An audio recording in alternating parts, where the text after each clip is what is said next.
है किसान। मैं बहुत तकलीफ के साथ ये बताना चाहता हूं कि ना तो अब इस देश में किसान की जय है और न जवान की जय। ये जो नया कानून भर्ती वाला आया है इसमें जवानों, लेकिन मैं आपको बताऊं कि ये हम होने नहीं देंगे किसी भी कीमत पे। किसानों की लड़ाई हम लोग जीते, लेकिन अभी अधूरी जीते हैं, क्योंकि उसमें एमएसपी का जो वायदा प्रधानमंत्री ने किया था उसकी अभी कमेटी भी नहीं बनी और बिना एमएसपी के हमारा गुजारा नहीं। इसी तरह ये जो जवानों वाला मामला है इसमें मैं नहीं बोलता, बहुत दिन मैंने इंतजार किया, लेकिन अभी 3 दिन पहले एक यादव लड़का है जो कारगिल की लड़ाई में 17 गोली लगी थी उसको और वो जिंदा परमवीर चक्र उसको मिला है। उसने जब ये कहा कि इससे नुकसान होगा फौजियों का और जवानों का, तब मैंने तय किया कि इस पर मुझे बोलना चाहिए। 6 महीने छुट्टी करेंगे, 6 महीने ट्रेनिंग करेंगे, 3 साल के बाद घर चले जाएंगे, उनका तो ब्याह भी नहीं होने का ठीक। और लड़ाई की तो बात ही छोड़ दो, उनको किसी बेहतरीन किस्म के हथियार के नजदीक नहीं जाने देंगे। ट्रेनिंग में कुछ नहीं सिखाएंगे कदम ताल के अलावा। ये एक बहकावा है और बेवकूफ बनाने की चाल है जिसमें हमको नहीं पड़ना। मैं सिर्फ इतना कहना चाहता हूं कि लड़ाई सर पे आई हुई है, किसानों के भी जवानों के भी। लड़ाई को तैयार रहना चाहिए। मेरे तो 2-3 महीने रह रहे नहीं, मैं वैसे ही हर वक्त जेब में इस्तीफा लेके घूमता हूं, मुझे कोई फर्क नहीं पड़ता, क्योंकि मैं अपनी मां के पेट से गवर्नर नहीं पैदा हुआ। लड़ झगड़ कर यहां तक पहुंचा हूं, लेकिन मैं चरण सिंह जी के साथ रहा हूं और वो ये कहते थे कि किसी भी कीमत पे अपने वर्गों को नहीं छोड़ना है, उनके साथ खड़े रहना है, उनके लिए बड़े से बड़ी कुर्बानी देने को तैयार रहना है। तो मैं जब ये किसानों वाला मामला आया और 4 महीने तक पड़े रहे, वहां पड़े तो साल भर रहे, लेकिन 4 महीने तक तो सरकार ने कोई सुनवाई नहीं करी। तब मैं प्रधानमंत्री जी से मिलने गया। मैं उनका बड़ा सम्मान करता हूं। अखबार वाले ये ना लिखें कि मैं प्रधानमंत्री पे हमला बोल दिया, लेकिन जो सही बात है वो कहूंगा। मैंने उनको कहा कि साहब ये पड़े हैं, वो बोले कि चले जाएंगे। मैंने कहा साहब ये जाया नहीं करते, ये तब जाएंगे जब आप चले जाओगे। आप इनको जानते नहीं हैं। सिखों के बारे में तो मैं आपको बता दूं कि इनके गुरु ने अपने 4 बच्चे कुर्बान कर दिए थे, समझौता नहीं किया था। और ये हमारे वाले तो 6ठे महीने दिल्ली और आगरा के लाल किले पे जा चढ़ते थे, कभी अकबर की कब्र फाड़ देते थे, कभी दरवाजा फाड़ लेते थे। तो इनसे लड़ा नहीं जाता, इनसे बातचीत करके समझौता किया जाता है। खैर वो बात उनके उस वक्त समझ में नहीं आई, जो फिर बाद में आई। देर आए दुरुस्त आए, बाद में तो उन्होंने किसानों से माफी भी मांगी और ये भी कहा कि मैं एमएसपी भी करूंगा, जो नहीं करी अभी तक, लेकिन करनी पड़ेगी। बेफिक्र रहिए आप। अगर आपका ये हौसला रहेगा कि हम इसके लिए लड़ेंगे, तो एमएसपी वाली बात भी माननी पड़ेगी। और यह एमएसपी की बात चौधरी छोटू राम जी की छेड़ी हुई। चौधरी साहब जब मिनिस्टर थे पंजाब में, तो दिल्ली में वायसराय से मिलने आए। वायसराय ने उनसे कहा कि चौधरी साहब दूसरी बड़ी लड़ाई चल रही है, मुझे फौज के लिए बहुत गेहूं की जरूरत पड़ेगी। चौधरी साहब ने कहा कि मैं अभी आ रहा हूं, लाहौर से कार से आया हूं, बहुत अच्छी फसल खड़ी है, जितना गेहूं चाहिएगा दे देंगे। तो वायसराय ने कहा कि मैं 3 रुपये मन पे दूंगा। चौधरी साहब ने कहा गेहूं तो जितना चाहिए उतना दे देंगे, लेकिन दाम तुम तय नहीं करोगे, दाम मैं तय करूंगा और मैं 9 रुपये मन से कम से 1 पैसा गेहूं नहीं दूंगा। वायसराय ने कहा मैं फौज भेज के मंगा लूंगा। चौधरी छोटू राम जी ने कहा कि फौज भेज देना, मैं कहता हुआ चला जाऊंगा किसानों को कि खड़ा खेत जला देना, इनको दाना मत देना। तो वायसराय में चौधरी साहब के जो चीफ मिनिस्टर थे सर सिकंदर हयात खान, उनको बुलाया और कहा कि भाई तुम्हारा तो मिनिस्टर बहुत अनाड़ी है। कहले क्या हुआ कि ऐसे ऐसे कह गया। सर सिकंदर हयात ने कहा कि साहब उसकी बात मान लो, नहीं कह दिया तो चल ही जाएगा, दाना नहीं मिलने का, ना आपको ना मुझे। तो ये लड़ाई चौधरी साहब की छेड़ी हुई है, इसको हम बीच में नहीं छोड़ेंगे। हम ये एमएसपी लेके रहेंगे। अच्छा, ये मिल क्यों नहीं रही है? आपको ध्यान होगा यहां कहीं पानीपत में एक गोदाम बना है, वो प्रधानमंत्री का दोस्त है अडानी, उसका नाम है, एशिया का सबसे मालदार आदमी हो गया वो 5 साल में। वो सस्ता गेहूं खरीद के उसमें डालेगा और जब महंगा हो जाएगा तब बेचेगा, इसलिए एमएसपी लागू नहीं हो रही। लेकिन हमने भी तय कर रखा कि हम इसको लागू करवा के रहेंगे। और आपका अगर हौसला रहेगा, देखिए मैं आपको एक बात बता सकता हूं, भारत के किसानों में वो ताकत है कि अगर ये एक के साथ खड़े हो जाएंगे तो दिल्ली की सरकार को तो हाथ से छीन के ला सकते हैं, कोई दिक्कत की बात नहीं। मैं थोड़ा किसानों वाले सवाल पे ज्यादा हो गया, जिसकी जरूरत नहीं है, आप हमसे ज्यादा जानते हैं।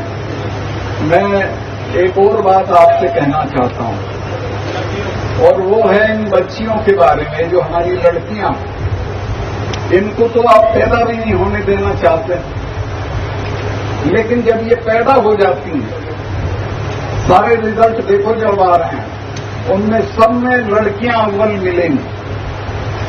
मैं 5 जगह गवर्नर रहा हूं, गवर्नर सब जगह के कन्वोकेशन में जाता है, सब जगह जाता था मैं। आप ये आश्चर्य करेंगे कि सभी जगह अगर 20 गोल्ड मेडल थे तो 15 लड़कियों के थे और 5 लड़कों के। और मैं लड़कों को समझाता था कि भाई संभल जाओ, अब भी कुछ नहीं बिगड़ा है, तुम तो रोटी भी खोना नहीं जानते, करोगे क्या? क्योंकि तुम्हारा तो कुश्ती का मेडल भी यही ले रही है, मुक्केबाजी का भी यही ले रही है, वेट लिफ्टिंग का भी यही ले रही है, और पढ़ाई का तो ले ही नहीं है। तो इनको अगर कॉलेज और स्कूल में भेजोगे तो ये बहुत दूर तक जाएंगे। और ये बात मैं इसलिए कह रहा हूं कि मैंने अमेरिका की एक विदेश मंत्री थी कोंडालीजा राइस, देखने वाले में दुबली पतली सांवले रंग की शक्ल सूरत में बहुत ही साधारण, लेकिन अमेरिका की ताकत उसके पास थी, इसलिए वो अरब शेखों को धमकाती थी।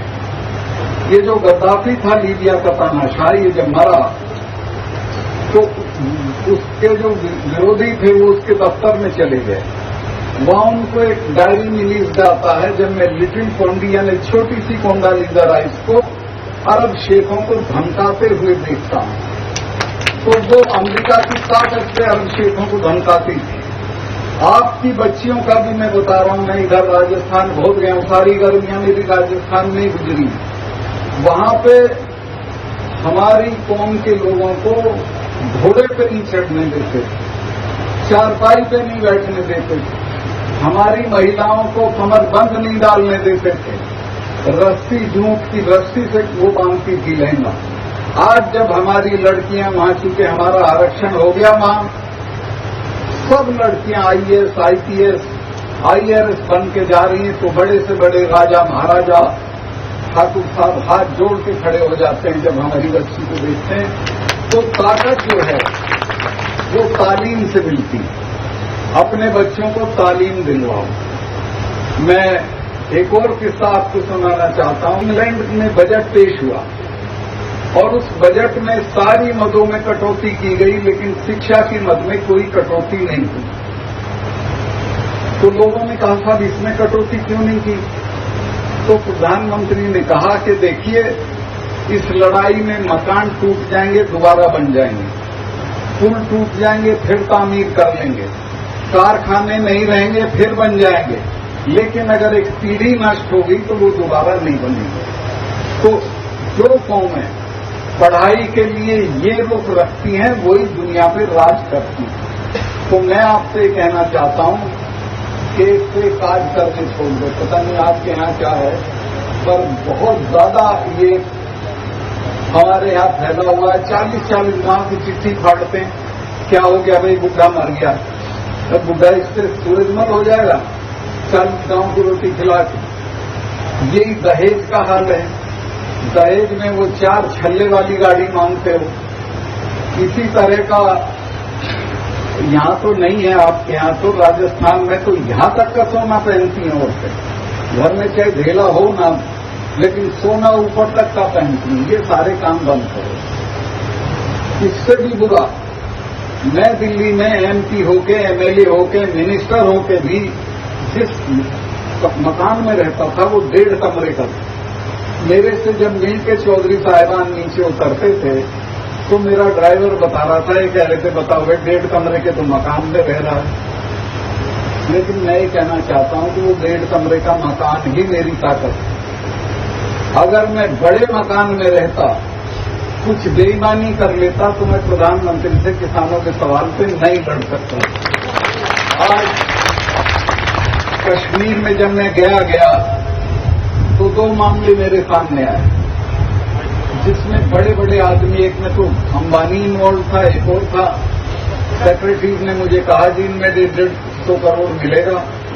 मैं कहा भाई इसको आग लगा दे फाइल को, अभी मेरे साइन करा, खत्म कर, मैं 5 कुर्ते पजामे में आया हूं, ऐसा ही वापस जाऊंगा, मुझे कुछ नहीं चाहिए।